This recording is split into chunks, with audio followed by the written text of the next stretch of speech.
Are you a business owner looking for real advice and input? You're in the right place. From concept to launch to growth, funding, and beyond. Welcome to Startup Hustle with your hosts. One once sold a business for $150 million. The other, the author of $1 Million Bedroom. Here are your hosts of Startup Hustle, Matt DeCoursey and Matt Watson. 1, 2, 3, 4, 3, 2, 1. 'Cause no one can do it like we do it, like we do it. And we're back. Another episode of Startup Hustle. Matt DeCoursey here with Matt Watson. Hi, Matt.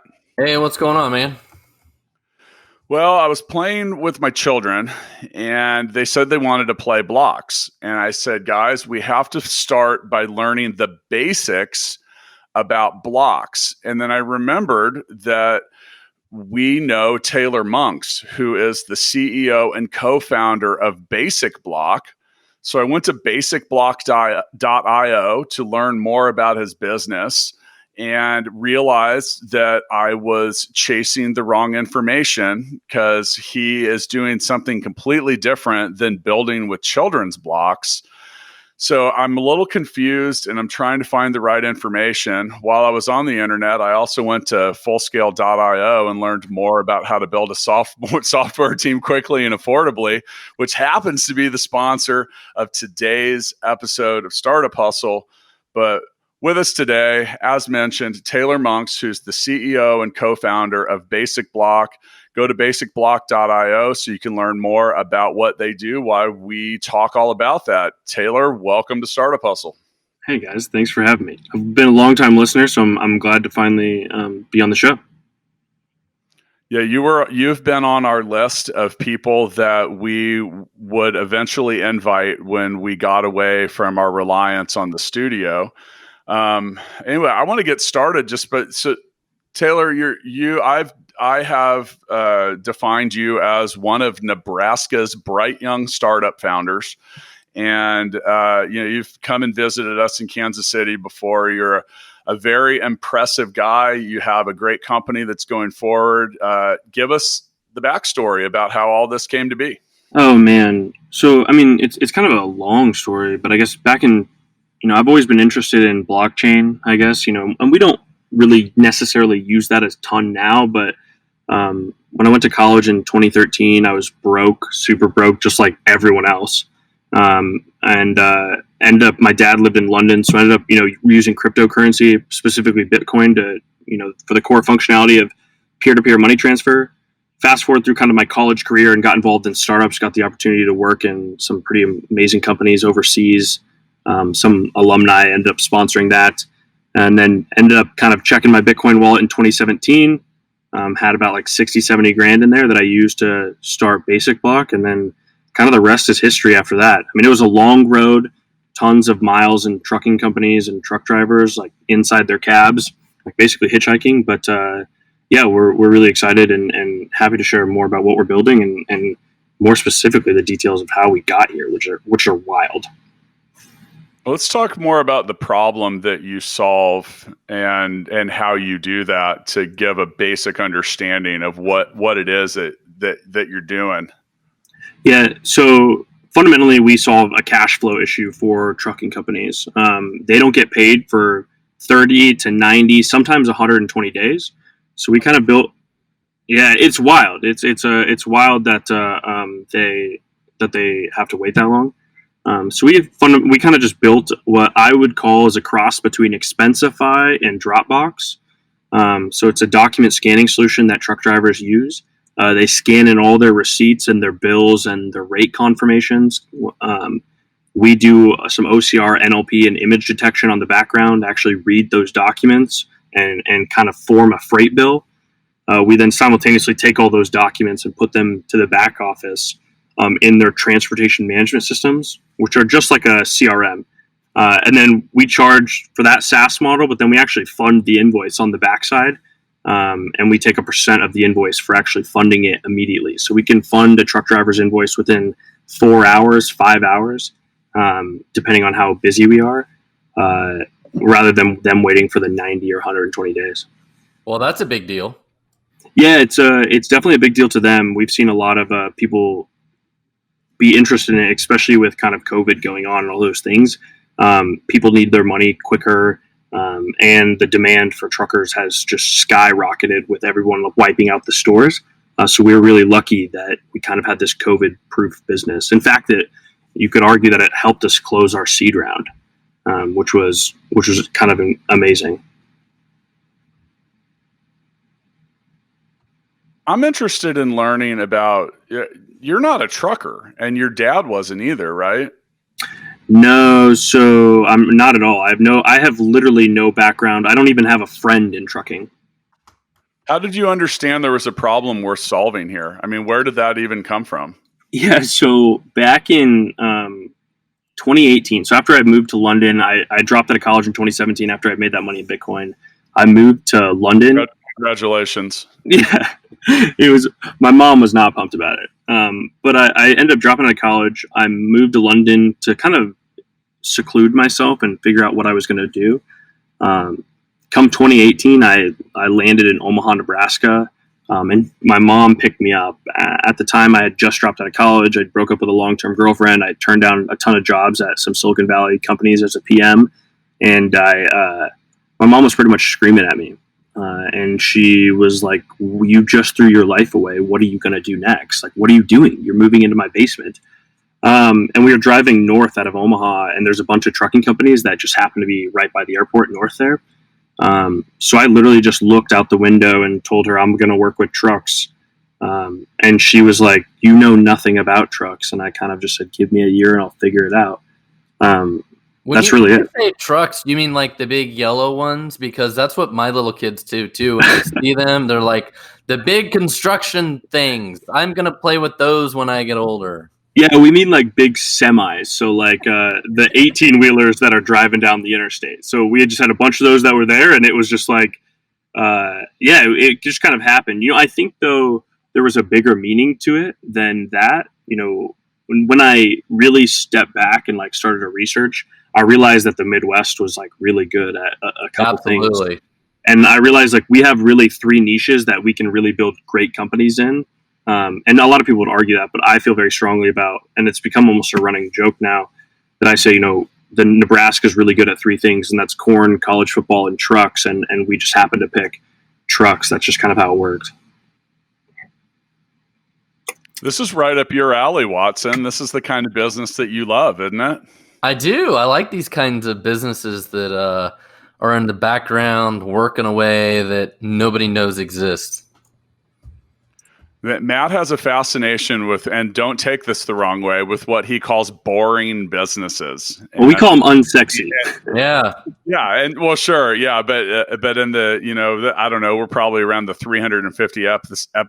50th episode of Startup Hustle. And Matt seems to get a certain like vigor and glow around him when you get these quote boring businesses. Now I'm not saying the business is boring. You're doing some very interesting things. Obviously it's like a fintech / logistics hybrid here. Now Taylor, the last time I saw you that was probably 2 years ago or a year ago, perhaps. You came down and visited the Full Scale Suite. We did a interesting event that we called the Startup Roundup, which was at a rodeo. So we went to a rodeo together. At that point, you hadn't received any funding and you were there to potentially talk to us and other people and stuff like that. But I remember talking to you, and didn't you have 2 businesses that was BasicBlock born out of a different concept, or you had a different business that was supporting it? I can't remember what the story was there, but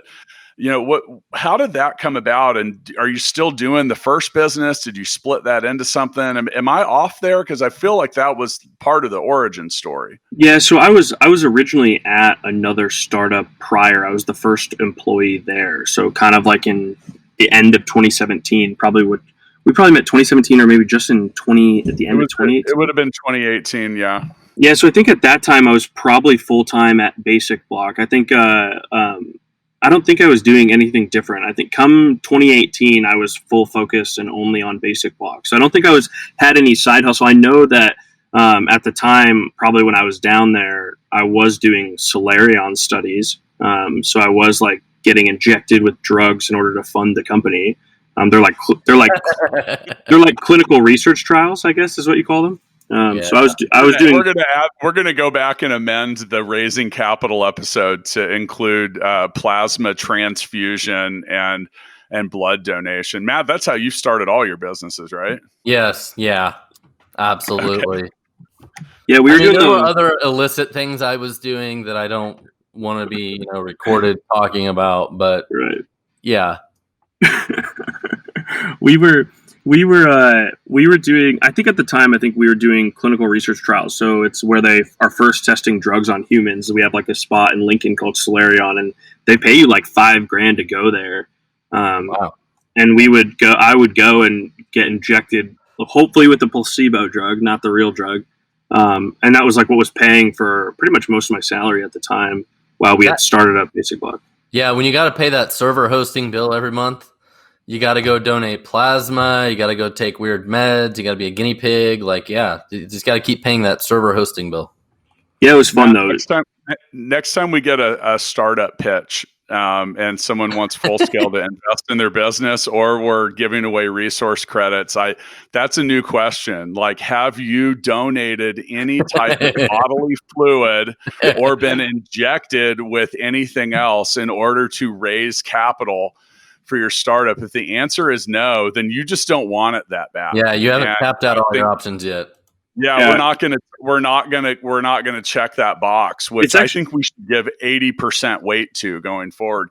But I'm kind of not kidding. I mean, that's a question. Like, how bad do you want it? Now, I don't know if I'm going to recommend or condone going and having experimental drugs injected into you, but I will tell you, Taylor, when you left that event, and I was talking to the guy that was representing investors there, and you talked to him as well, we looked at each other and we said, this guy's going to do great. I don't know what, and you were still defining what it is you were doing, but we said, he's going to do great. And it was because we could tell that you had passion, that you wanted to do it, and you stood out. And we were there in a room with a 10 or 11 other businesses that were vying for capital, that were talking to us at full scale. And, since we've seen you, we've invested over $1 million in other businesses. And, so that standing out, I mean, and I think that's congrats on doing that. But what's one of the ways, and so you end up raising capital, and I think you started with a small amount, but I think it would be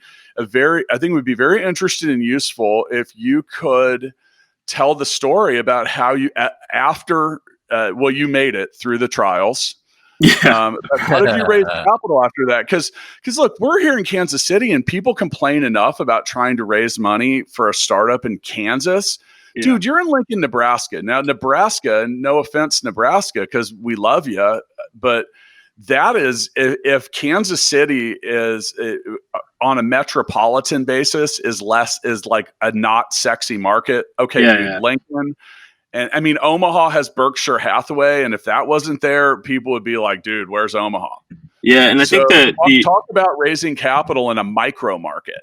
Yeah, so I mean, I think in 2018, Nebraska was dead last in venture capital raise. I think we were the last state in the amount, and it was like less than like 5 million or something crazy. We always say that when Huddle raises money, that's like when we jump up. Like when Huddle raises a bunch of money, because we are home, and Lincoln is home to Huddle, which is the largest sports software provider like in the planet. So when they raise money, like our uptick goes really high. Similar probably to you guys in like C2FO, it just rocket ships when they raise, right? And pay it. Yeah, those companies that just like are raising tons of money, right? So, for us, I think after I left the roundup with you guys, we were a little bit on our last leg. We were burning money. We had gotten we had actually gotten companies to prepay us for software, so we were in that build phase. Nice. So companies sent us. I was cold calling and demoing high fidelity mockups, and companies were like paying for it. So they're sending us checks in the mail. I actually remember when the first company said yes. He's like, yeah, where do I send payment? And I remember being on the phone and being like, I don't know. You got to figure out how to receive payments. Yeah, I had never built a company that had ever received money from a client. So I had to like call my co-founder and be like, "Hey, what do we do?" And he's like, "QuickBooks." So like anyway, we sold that software in that build phase, and then we were desperate. I mean, we were dying, and it was bad, and we were doing clinical research trials, and I was emailing investors out in Silicon Valley, and they were saying, "You live in a secondary city, like whatever." Next thing you know, I got connected to a guy named Tim Draper. He's the founder at Draper Associates and the Draper Venture Network. I mean, he's arguably one of the best investors of all time. He's like a fourth generation venture capitalist. I think he's got like 30 plus unicorns. Ended up being able to trade emails with him, and he offered me a full ride scholarship to his university out there. He's got like an entrepreneurship university called Draper University. I didn't even have money to get there, so I quickly did a Solarion study, got enough money to pay for the ticket out there, and we didn't have enough money to actually get the ticket back. So I ended up leaving our team. So we had at the time we were working outsourced with the dev shop, and my other co-founder Brett Byman was like running the show there while the ship was sinking. I had enough money for a one-way ticket, and I remember leaving, and my mom was pretty much like, the sentiment and the family was pretty much come back with money or don't come back at all type of thing. We're going to Silicon Valley. This is my first time. Had a one-way ticket there and had 5 weeks to live in basically a hotel room and see what happened. I ended up being able to connect with tons of investors, and I was just like pitching every living second of my life. At the very top of the list was a guy by the name of Jason Calacanis. He was the early investor in Uber and Wealthfront and DataStack, Calm, like you name it. This guy has touched it. I think statistically, he's the best angel investor of all time. He was the top of the list, and I was like, I'm going to raise money from this dude, and it felt impossible. And next thing you know, like I connected with him on Twitter, and then I met at his office, and like a couple days later, he was writing me $100K check, and it was like it was the most incredible thing that's ever happened to me or happened to probably a company in Nebraska. I would say we were so early, and we came back with a check from one of the best angel investors of all time, which really catapulted our company into just different level, which is incredible. No more drug trials. No, yeah, it was. I went like I think a year and a half without taking a paycheck, but after that, I was able to. It was actually kind of crazy. So when Jason invested in us, to say that people got greedy would be an understatement. When the best investor like on the planet, like angel investor on the planet, writes you a check, like our team just was tearing apart. My co-founder and I, Brett Byman, we were just trying to like patch together this outsourced dev team because they wanted to work with us and they wanted to be a part of the company. We're like, well, you have to leave the dev shop because he doesn't want a dev team on the Capitol. He wants people. And then next thing you know, it just blew up in our face, and we're in a lawsuit, and that $100,000 that he invested in us, we basically lit on fire like that day. And simultaneously, we were raising another like $550,000, and our investors didn't walk. Like they were begging to take our money, even though we were during a lawsuit, and even though we had just released the product, we were going to have to completely rebuild the product and go back to zero. And we didn't even have a CTO at the time. We had no technical founder or no technical person on the team at all. So yeah, it was a very interesting time that we kind of made it out of, and we were really lucky to find our third co-founder, Cory Collins, right at the same time. Like he was, he had a 22-month-old, and then his wife was 9 months pregnant with twins, and he was selling his company at the same time. And he just like in 24 hours decided to become our CTO. And next thing you know, we fire everybody. We're in this lawsuit, basically light $100,000 on fire. And we have this new kick-ass CTO that is just like pumping out product. And it was like we were so close to dying. At the moment, he knows that now, but at the time, we couldn't tell Cory that. We had to like, smile and wave. What's interesting is most startups that are successful have this sort of story. Yeah, it was actually crazy because, imagine I'm a kid from Nebraska. Like I'm one of the earliest Jason has ever invested in. I just take his $100,000. I'm like, things are awesome. Things are going to be great. This is amazing. I go back to Nebraska. Like the next time I have to talk to him, I have to tell him that we're in a lawsuit. I'm about to lose $100,000. Like in my mind, I was like, Jason Calacanis is going to kill me. Like, this guy is going to murder me. And I remember when I got on the phone with him, I was like outside, like pacing back and forth on the phone with him. I said, hey, like, this is what happened. Like, we're basically going to lose all this money. You know, the good news is we are raising and our investors are pumped up, but like, we're losing this $100,000. And he just said, like, he was like, that's fine. Like, it happens. Like, he's like, we invested in you to figure it out. I was going to say the same. Yeah. It was like a really empowering moment though for me. Cause at the time I think I was 24 or 23. So at that time I was like, wow, like, okay, he trusts me and this is not like what I thought it was going to be like. And it allowed me to make the decisions that I needed to make going forward that have gotten us to this point for sure. Yeah, I think that I'm curious. So was your concern just that you might have blown the money? Was it that you'd blown the trust, or was it the opportunity, or a combination of all three of them? I don't know. I think it was just all of them. You know, like when he goes to bat for you, like Jason's a beast on email, like, and on Slack, like he responds to everything immediately. And I didn't want to burn the bridge with him because I knew how important he was to be with him. You know, we were one of the only companies they wrote a check to, and then we came to the accelerator. What happens is they generally write the check and you go a week later into the accelerator. For us, they wrote us the check and then we didn't go back to the accelerator for about 4 or 5 months because we had to completely rebuild the product and we had to continue to go sell and figure out what we were doing. So yeah, it was a combination of all of those, you know, and just being like, crap, like, you know, they just trusted us and did something outside of what they normally never do, and we just completely blew it. Thank goodness we didn't, though. So how'd you bounce back from that? Because, you know, anytime you have infighting and stuff like that, it can be devastating, but it can be Darwinistic, because sometimes in those situations, your people are exiting the stage that might not have had the right intentions. And I'm not trying to ask you to talk about sensitive subjects, but after you get through the controversy, you pick up some confidence, you feel better that your investors have your back. By the way, my first reaction was, hey man, these kind of the same as you were saying, these things happen. You don't ever ask for stuff like that, but really the story that is written after the bullshit is usually the best part of the story. So what happened from that? And you know, here you are, you're what, 24, 25 as a CEO of a startup at that point. It's a little scary. Felt like you might have blown the opportunity.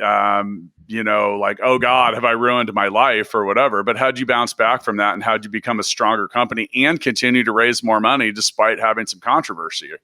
Yeah, so, you know, that's a great question. I think as far as the team, it made us realize like what we looked for in a person joining the team. So since then, we have not had a bad hire ever. So what are you looking for now? Like, where did that change? I think that it's like a we thing, right? So what happened prior to that moment is a lot of people were I'm the best at this. I'm the best at this. I'm the best, you know, salesperson. I'm the best developer. And at a startup, it is very we, because everybody has to work together in order to solve a problem, because that's what moves you further, regardless if it's sales and the developer has a thought on how to sell it, or versus the lead sales guy that has a thought and can teach somebody else. So I think that we looked for a lot of we, and a lot of people that bought into the mission, that weren't necessarily here for the money and or the equity, but we're here like because, you know, almost God put us together on this planet to solve this one mission. It just happens to be BasicBlock. So kind of after that moment, you know, we obviously found Cory Collins, he was a we guy. Like, he was working for free. You know, he was signing over all the stuff to us, and our lawyers at that time were very protective, right? Because, you know, we had just gone through that lawsuit. We didn't want to go through it again where they had the code, right? He completely rebuilt it, shipped it. We weren't even paying him. It was pretty much like on a promise that he would come on as a co-founder. So he trusted us, we trusted him. And that relationship catapulted us to get here. And at the same time, you know, it did give me the confidence to really grow into, like, I guess, a CEO, like grow into kind of that, like, put out fires at all costs, you know, and manage everybody's emotions, because emotions were high. You know, with my other co-founder, Brett, there was lots of tension, not between us, but lots of tension just between the whole situation, lots of stress. So yeah, it was awesome. And then, you know, of course, we came out of it. We raised like $650,000 from some insane investors. And that was just like, that gave us the capital to hire on another dev, still stay lean. And then we ended up having to go to Silicon Valley to Jason's accelerator at the end of the year, like it was like November, I think, end of November or beginning of November. I'm not really sure when it happened. And yeah, that was a wild experience as well. I mean, here we are now. We've gone from a lawsuit that year to getting, 650 grand and 675 grand and people just being pumped up about us, staying lean, getting an office. And then it's like the end of the year, I'm living in Silicon Valley Monday to Friday, and I'm living in Nebraska Saturday to Sunday on a plane every single day, raising venture capital, meeting the best investors in the world. Like here I am pitching in front of Roloff at, Sequoia and all these other like people that you dream of being in that time frame.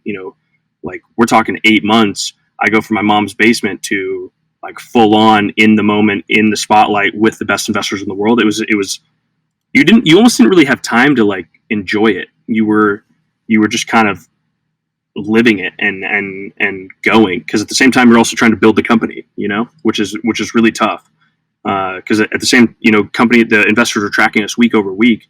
So, I meet with them the first week, and then, 6 weeks later, if the company's not growing, I can't just be pitching all the time. So it was ruthless, but it was also, probably one of the most incredible experiences I've ever had in my life. I think that's really interesting. I'd like to get a couple more insights from you. You talk about, all right, we recently did a episode about pitching investors, and we've tried to, over the history of Startup Hustle, treat our feed as if it was a library. And, raising capital is something that is such a hot topic for so many people. We just did an episode about pitching investors where we talked about everything from pitch deck to the presentation. What are a couple things that you figured out pretty quickly or learned from being in front of rooms of Silicon Valley investors? Because let's just acknowledge the fact that at your age and where you're from and all that, that probably felt pretty intimidating at first. Did you get over that? What did you learn? And what advice could you give to someone that's wants to do the same? Yeah, so pitching is in kind of my blood a little bit. I was the back-to-back winner at our university pitch contest. That helped kick off a lot of my startup career. And then when I was super broke, living in my mom's basement, I didn't often even have I didn't have money to even put gas in my car to get to, like a meeting I had to have. So I was pitching every morning, like Shark Tank style, to my mom. My mom would be like, if I give you this $20, what percent of the company am I going to get? And by the time you can explain what you're doing to your mom, you've likely pivoted in those early stages. So we're constantly like explaining what's going on and the new things we're learning. And you have to understand that you're also explaining trucking to, a 40-plus-year-old, woman who has no idea about technology, who can hardly use her phone or doesn't want to get an iPhone and doesn't know a single thing about trucking. So here I am, like learning those things at the very beginning of the company that then fast forward into Silicon Valley, and I'm able to do that, but on a much higher level a huge base of knowledge at this point of all the things I've learned. So when I went there, it was intimidating. You are in the room, and every week Jason brings in 20 investors, and they rank you. You're there with your cohort, and they rank you, and they give out place 1, 2, and 3. And here we are from, Nebraska, the only people from Nebraska, and I'm out there pitching against companies that are doing $250,000 in revenue a month, and we're doing zero. Like we just launched our product. In the first week, we got murdered. Like we were last place. And we didn't really know how to tell our story, and we didn't know what a Silicon Valley investor looked like. Jason workshopped our deck with me. And then the week after that, we didn't see the bottom of the leaderboard again. We were either first or second every week, and we actually ended up winning the entire accelerator after. So the biggest advice is, the things I learned the biggest were screens like to move. So show the product, show the demo of it moving, use animations, and then tell a story. Give real names, use specific details matter. So we wouldn't say one of our customers, does this. We'd say, Lisa at Morehouse Truck Line in Omaha, Nebraska, one of our first customers does this, because investors like that stuff. And then the end of the day, like at the probably the second biggest thing I learned besides telling the story and building a pretty and a gorgeous deck, was that if investors are wrong, tell them they're wrong. Like, people like to learn, and investors love to learn. And oftentimes investors will ask you questions that seem like they know better than you. But the fact is, like, if you know, tell them they're wrong. There's multiple times where I'm sitting across from a well-known VC, and he's challenging me on a point, and I know he's wrong. Like, because I've seen the data, I've researched it, and I can prove it to him. And then after that, it's that weird moment of like butting heads, where the other founders look at you and they're like, you can't say that to them. But the reality is, like, then he comes up to me after the pitch and he goes, hey, I'd love to chat. I'd love to go for coffee. And next thing you know, I'm going for coffee and we're talking about more of the specifics of the industry. So my biggest advice is, obviously tell a story, build a beautiful deck. And then when you answer questions and you're in a Q&A, if you're right, be confident in whatever you're in. And if you're wrong, that's okay. Like, you're not supposed to know everything. Otherwise you wouldn't be raising money.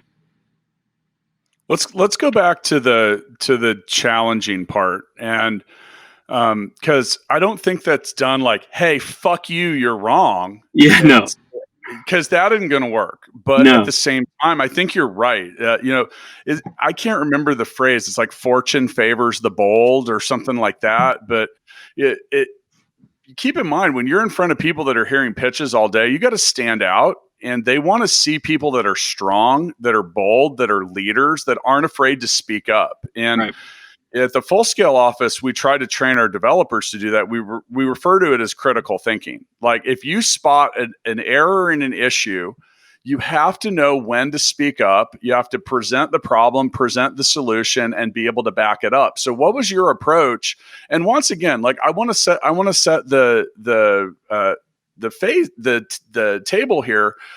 You're 24 years old, you're newer to this, and you're in front of a room of people that could be very intimidating. So how do you go about telling some guy in Silicon Valley that's been doing it for 15 years, hey dude, you're wrong?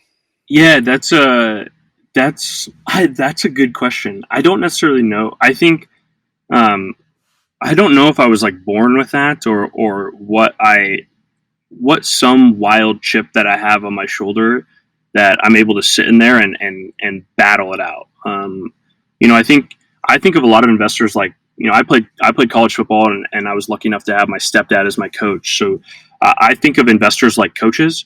Oftentimes they have been in your shoes on the field, and they become coaches. They take all that knowledge and then they start teaching that to younger kids. But sometimes those coaches aren't in the huddle. They're not actually in between the lines, and they can't feel what the players are feeling inside that actual huddle.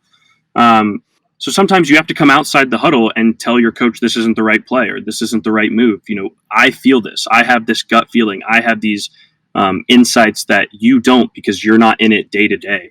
So for me, it wasn't necessarily, and keep in mind, I had to do that with my dad, right? So with that relationship with my dad, I built super strong relationship where, if we lost a football game, I still had to see him at dinner that night, or we won, I still am there, right? So I'm not sure. I think ultimately it's like being vulnerable and being candid, and I think just leaning into who I was, and that was myself, not being afraid. I'm not afraid. I've never been afraid. That's why we got here. I think I just realized that investors didn't want somebody that was timid. They wanted somebody that was, ready to go to war whenever they had to go to war. And I treated it like that every single day. And I love that though. That was my style. A lot of our cohort would say that, I wear all black when I pitch, and I wear a bomber jacket, and I'm here for one thing, and that's to win. I'm not here to do anything else. And I'm going to answer the questions as efficiently and as concisely as possible. And I'm going to move on. And I think, I don't know, it's this weird thing. You always want to create FOMO with investors. And I think for me, it's next man up. If they're going to say no, I'm ready to go to the next and the next and the next and the next. And I think that mindset bleeds into an investor's general feelings. They can feel that. And they've seen so many good founders and so many great companies that I think they generally look for that type of stuff. I don't know though. I don't know how that happens or what in my mind made that happen. It just has kind of been that way. For people, speaking of people that aren't afraid to tell you that you're wrong, Matt, what is your intake or what is your take on all of this? Because I've been in the room and seen you challenge people, but you back it up. But I'm curious what your take is on all this, because this has been I'm loving this episode because this is probably the one of the more interesting capital raise stories that we've had in a while. Yeah, and I think to his point, it's some people just have it in their DNA and their personality, right? And I think investors like that. Like, they like somebody who comes in that is confident, that has a clear vision, that's ready to fight for it, and all that sort of stuff. I mean, I think there's a fine line, but somewhere where somebody's like, okay, this guy's just like a cocky asshole and he doesn't really know what the fuck he's doing.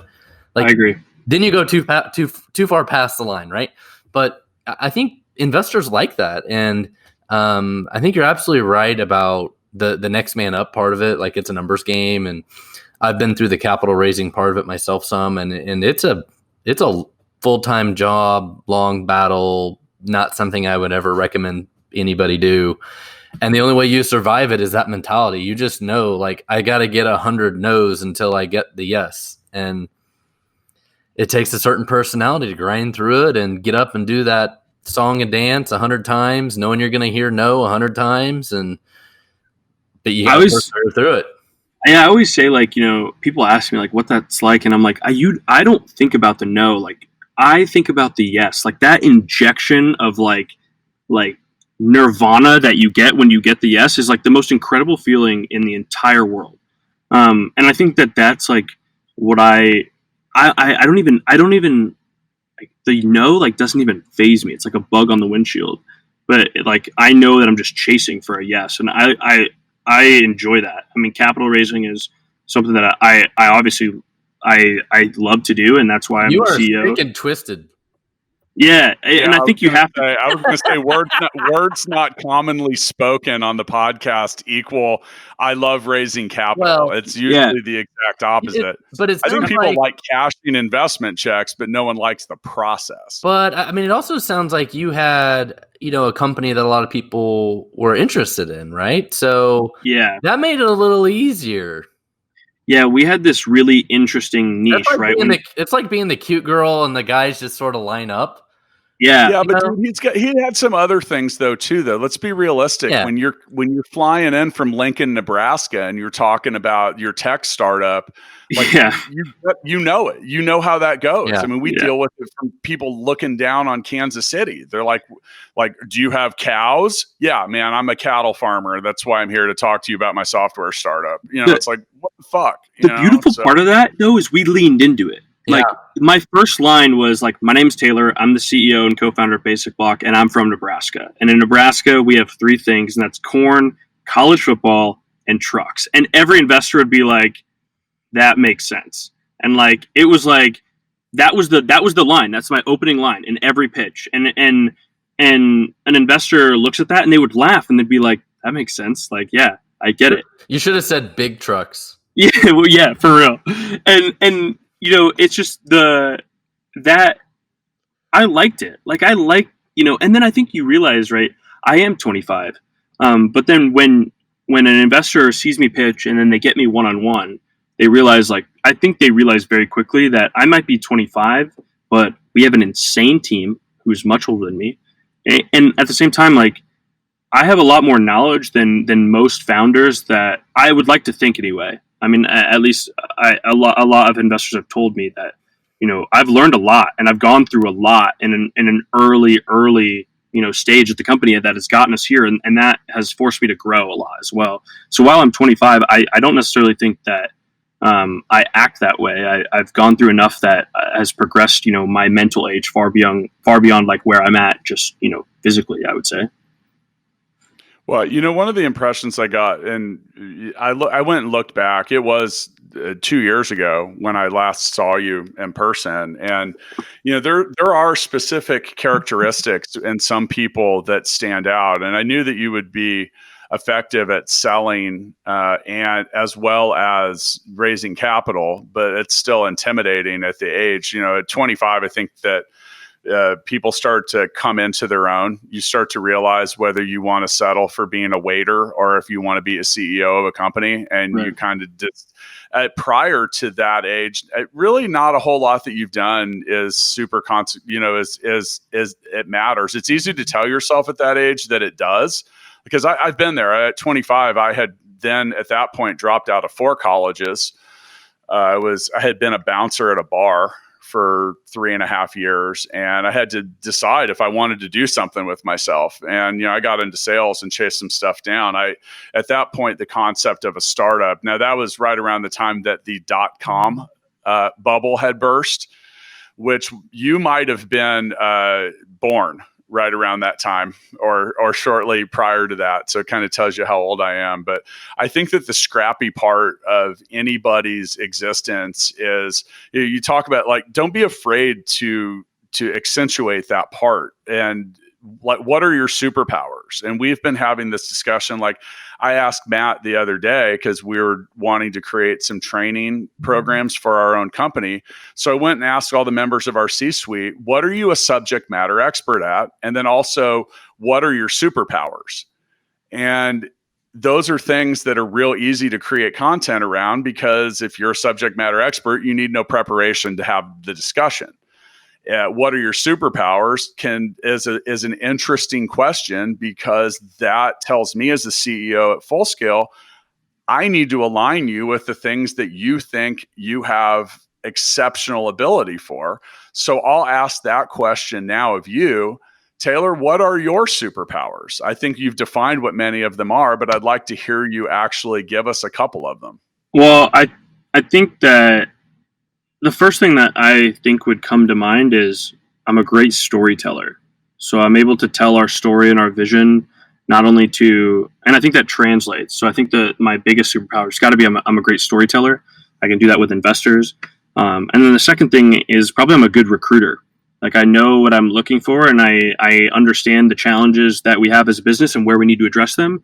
And I can get somebody in the room to help us, solve that problem. So I'd probably say those are my two. Is I'm a good storyteller and I'm a good recruiter. Both probably go hand in hand really together. I could tell you what I'm really not good at, but that's what our team is really good for. So yeah, I would say I'm a good storyteller and a good recruiter is probably what I would say. I think that's probably what my team would say too, actually. Matt, do you want to know what one of my superpowers is? Dominating victories at Mixtape.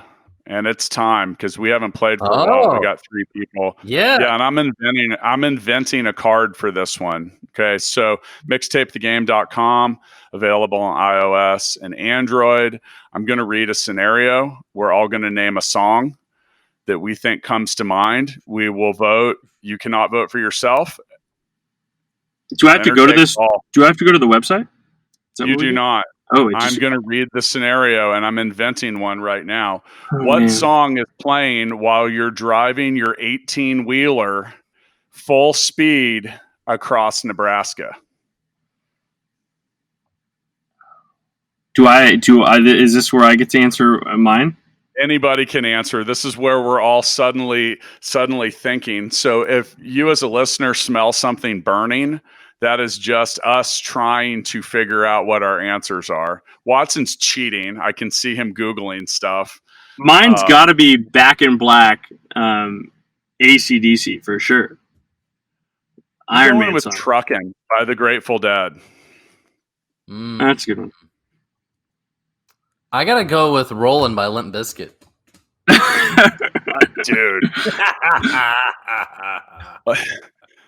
You're going to get Limp Bizkit banned from play, kind of like Fuck You by CeeLo Green was banned. Okay, so we have DeCoursey with the question was, what song plays while you're driving your 18-wheeler full speed across the state of Nebraska? DeCoursey submits Truckin' by the Grateful Dead. Taylor Monks submits Back in Black. And Watson, as usual, picks a Limp Bizkit song. And which one was it? Rollin'. Rolling? Yeah. Roll. Okay. Right. Oh man! All right, we got to vote. I'm no longer. I want to let you know I'm no longer voting for Limp Bizkit submissions. So Taylor, you've got my vote. I feel like I have to vote for the Limp Bizkit suggestion. It is a funny song. I'll give you that. Well, Watson, what do you got? I'm gonna vote for Taylor.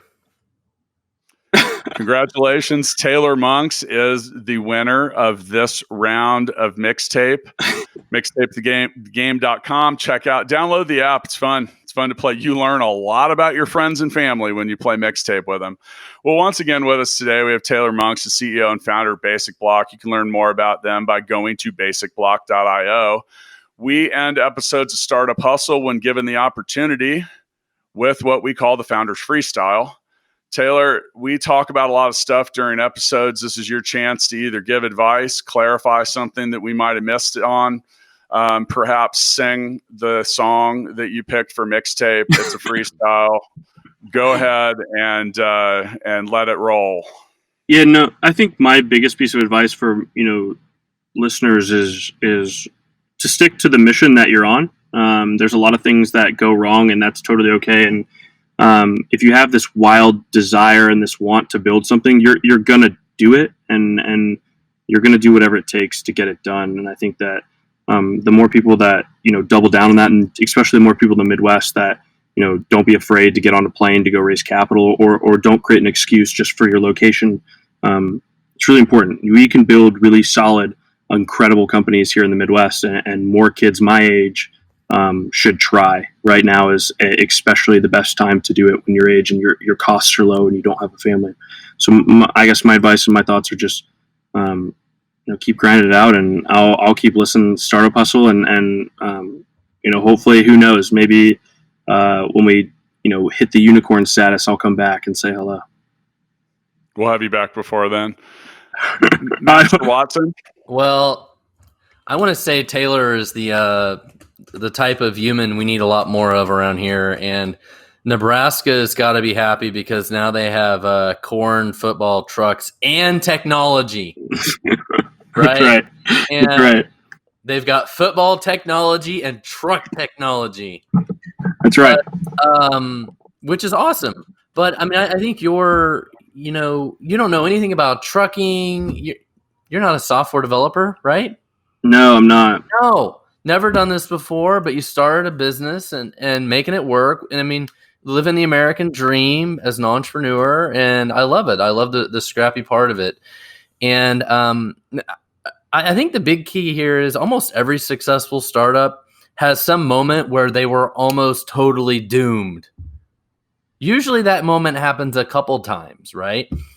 And the only reason you ever hear from these successful startups is they're the ones that actually survived those moments, or a lot of them don't, right? Because everybody runs through these moments for one reason or another. Problem with the founder, some legal agreement, patent dispute, whatever, partner problem, whatever, just all these problems, right? And so hopefully you guys have overcome, and I love the story. So just keep fighting and bringing more to Nebraska. So thank you. Now, before I close out this episode, once again, today's episode of Startup Hustle was brought to you by Fullscale.io, helping you build a software team quickly and affordably. You can also check us out on Instagram at Startup Hustle Podcast. Visit the Fullscale blog at Fullscale.io, where we publish 5 articles a week that are intended to help you learn how to run, start, or grow your business. Man, I think for my freestyle, I just think that today's episode continually made me think, how bad do you want it? Now, I can't recommend or condone that you go put yourself into medical experiments to raise money for your startup. But I will tell you that if you showed up for a pitch and you were telling me, hey man, I'm a lab rat. I don't like it, but I'll do whatever it takes to win. That stands out. Seriously, that stands out. That tells me I've been pitching my mom. My mom makes me give a pitch because I want it so bad that I will do what it takes. I'm practicing, I'm focused, and I'm from the reason the mom thing matters is I think that kind of pedigree and that kind of upbringing instill hard work. Like, hey, I'm not just giving you $20, sing for your supper, boy. And, but that's all part of the story. And I really believe that there was a lot to be learned here when it comes to raising capital and giving presentations and saying, hey, look, this is what I do. This is what I'm going to do. Do you want to do this with me, or should I move on to the next guy or gal, whoever?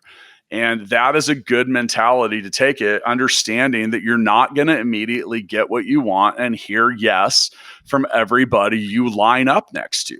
That's just the way it goes. So I got to say, man, Taylor, I'm really proud of you. I was 2 years ago. You really stood out when we met you. I knew you were going to be just fine. You guys are crushing it. Keep it up. And I'm gonna get back to work because I clearly have a lot of stuff to catch up on. See you guys next time. Thank you.